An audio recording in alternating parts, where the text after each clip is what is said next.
Hey, what is going on, guys? Today I am sharing with you the brand new RSS Formula 4 2024 car for Assetto Corsa. How many fours are in that sentence?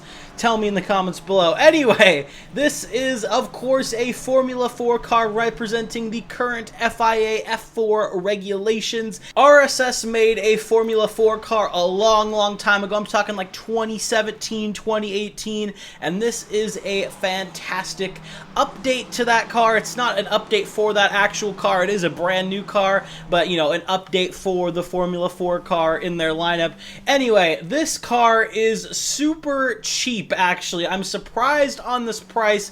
It's very low. I think RSS, honestly, you should charge a little bit more for this thing because it's still RSS very high quality, but this thing could be had on their website for just €2. So there is pretty much no excuse to not pick this thing up, especially if you are a fan of open wheel cars. And I have to say, F4, F3 is really the sweet spot of open wheel racing where the cars don't have too much downforce where they can still actually follow and race each other, and dirty air isn't a huge consideration. So this is a super fantastic fun car to have here in Assetto Corsa. So let's get into the specs of this thing. 163 brake horsepower, 242 newton meters of torque. It just weighs 600 kilograms though, so this thing is very nimble, very light, and its downforce to power ratio is in that perfect spot where this thing actually feels very quick when you're driving it,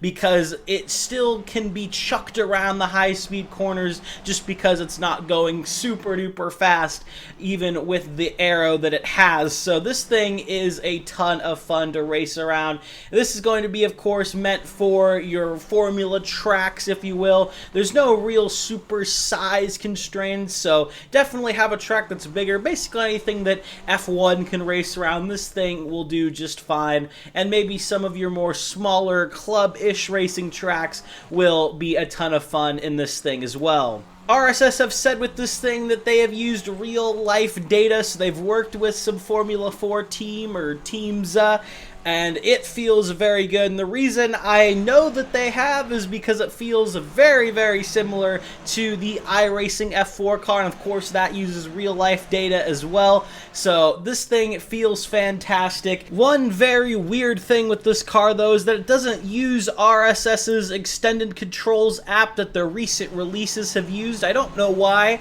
so it's kind of back to a little bit more of the simpler cars from, you know, just a couple years ago. It's still fantastic, but you don't have the manual ignition and start and everything like that, and of course all of the extra keybinds you can put to your wheel for the car specific controls, which is fine. The F4 car doesn't have a ton of them anyway, so maybe that's why they didn't do it, but just a weird thing I thought I should mention. Of course, the model quality is absolutely superb. It's RSS after all, and the sounds are very nice as well. The F4 car has quite a muted sound to it. It's definitely not my favorite sounding car in the world, but this is a very good and accurate representation of it. And the physics, like I said, feels bang on with the iRacing version, and to me, that's a compliment. So I have really enjoyed chucking this thing around the track. I'll stop talking now though and let you see and hear this thing in action.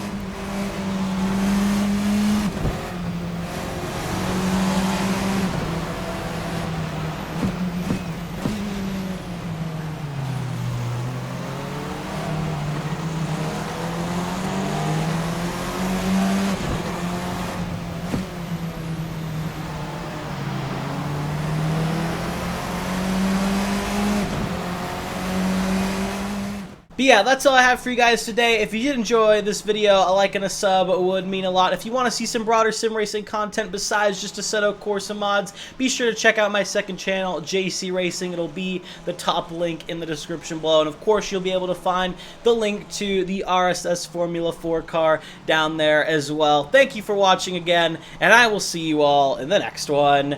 Have a good one, guys.